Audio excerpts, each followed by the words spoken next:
Today we have Emine Dzheppar, an advisor to the Minister of Information and a Crimean Tatar activist. Emine joins us today to discuss the increased levels of repression of Crimean Tatars by the occupying Russian Federation. So, over the past couple of weeks, we've seen mass coordinated searches and arrests by the Russians in Crimea. Could you describe how these attacks and arrests have been carried out? It's always different, actually, but what is the same about all those researches and house rummages is that they usually come at the dawn. It's about 4 or 5 o'clock in the morning. Sometimes they break windows, scaring children, because mostly when they rummage a house, there's like every Crimean Tatar family has small children. So this is followed by sometimes rude behavior of the security service representatives and all those who rummage the houses.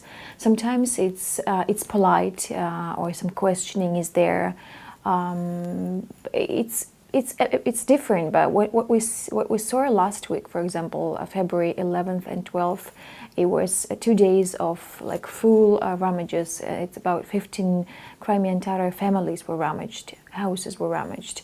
The case and the justification of that, the excuse of that, is that they had the criminal case of Hizb ut-Tahrir. It's a political religious party, but they used this excuse to rummage all those who are not even religious ones.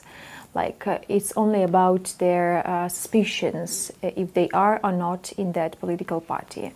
So they use any chance to burst one's house, to rummage one's house, and to involve Crimean Tatar people in this total atmosphere of fear, so that anyone could had this huge fear to even speak up of all those violations that are taking place in Crimea. So, amid all of these oppressive acts, what methods of resistance are the Crimean Tatars employing? Actually, it's as we see it. I once read it was not a book, but it was a research work of Dzheppar, an American researcher who used to work on non-violent, peaceful forms of civil resistance. And he wrote a book called 198 items of that resistance. And when I read it, I realized that half of that is there in Crimea. So there are so many forms of that resistance. We start actually like it was public resistance at the first days of annexation, when Crimean Tatars, they vocalized their position openly and publicly, saying no to Russian Federation. Again, with this rally near the parliament, it was very massive and huge. So it was an apogee of like a crucial example of that resistance.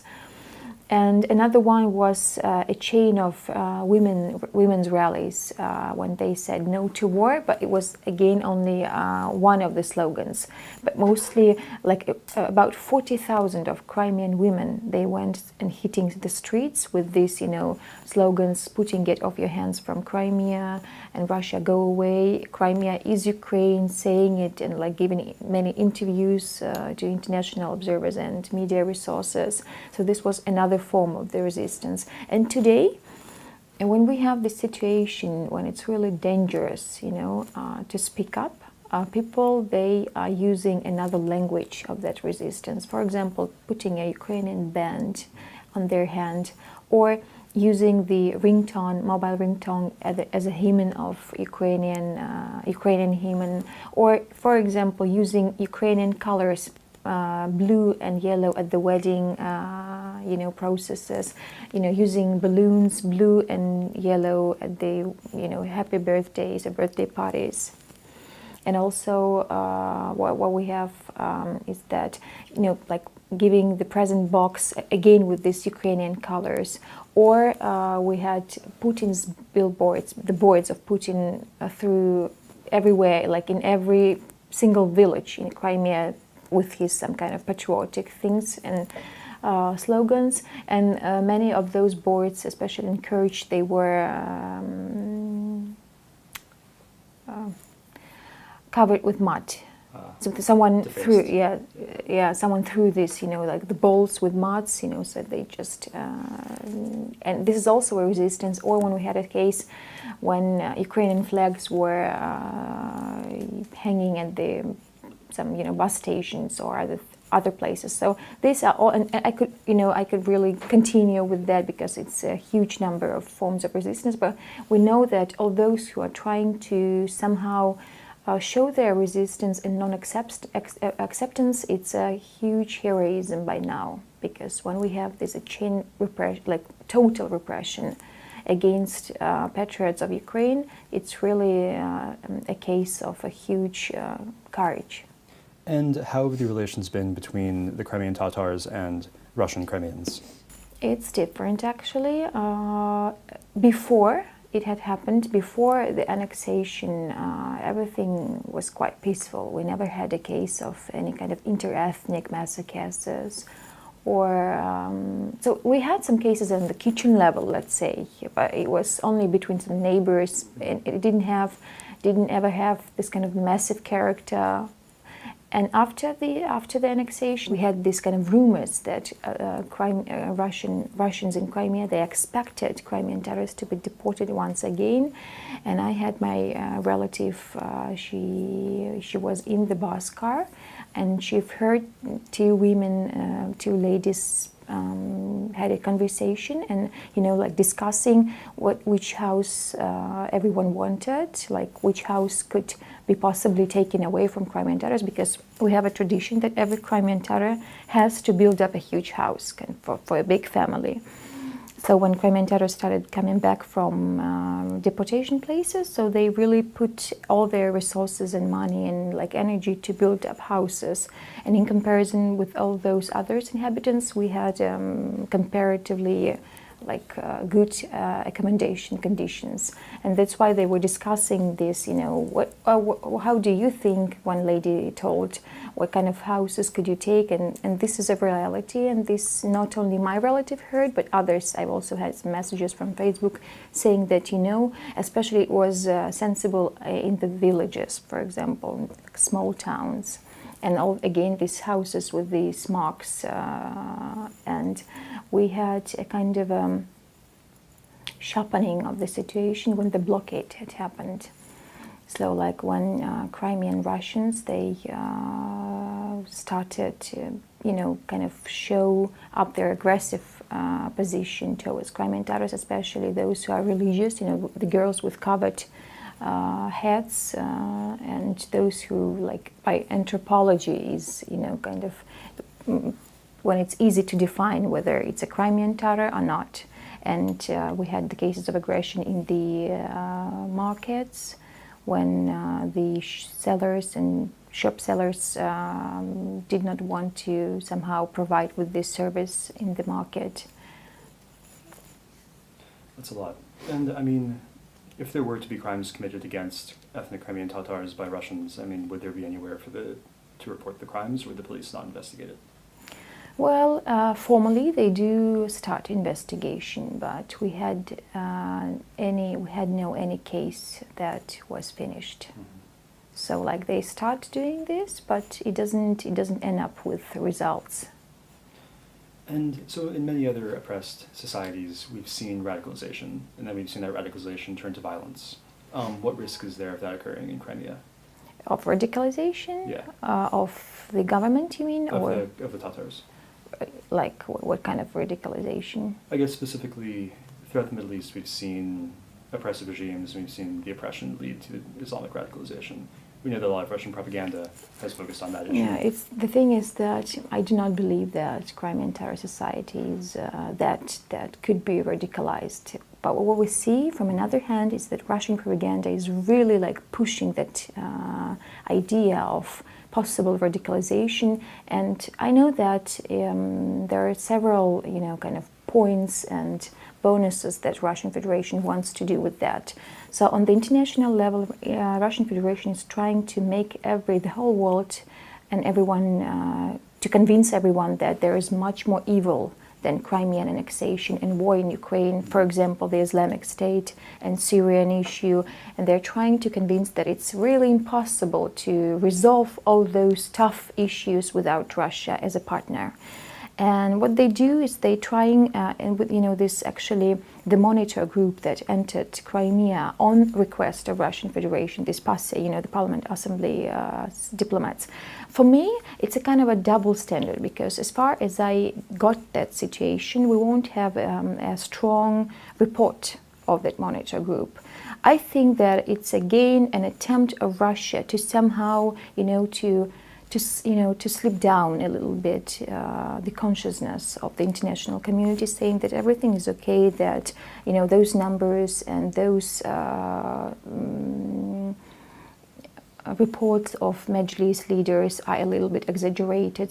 So they're trying to do everything from one hand to convince the whole world that it's not true. From another hand, they're kind of sticking these cliches on Crimean Tatars that we have the whole number of Muslims, radical Muslims, again with this Hizb ut-Tahrir Muslims, but actually those, even we had this political party Hizb ut-Tahrir in Crimea that was not prohibited in Ukraine, but it was prohibited in Russian Federation. But we never had a case of any kind of religious massacres. Never. We never had religious attacks in Crimea. So even those who were in that political party, it was for them, it was not an issue of being a political party member, but it was an issue of the of Islam interpretation. So they saw it in a little bit another way, but they were very peaceful. Again, I really need to stress it, that we never had a case of any terrorist attack in Crimea. And what they're trying to do is that, again, to convince the world that Crimean Tatars, they were peaceful, kind of decades ago, but today they're ready to be radicalized, and this is not true. And, I'm interested in what role does the Majlis play in all of this? Are they stabilizing the community, I assume?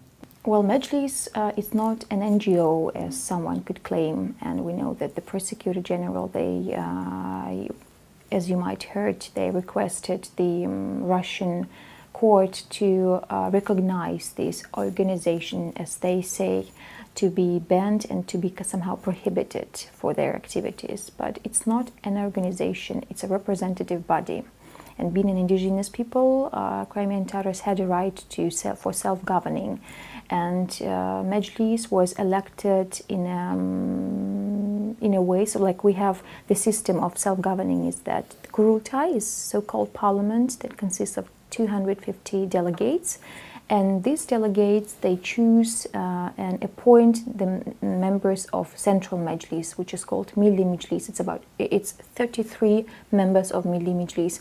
And we have this whole system with regional Majlis. So every village and every town, we have a core of activists who are the members of Majlis.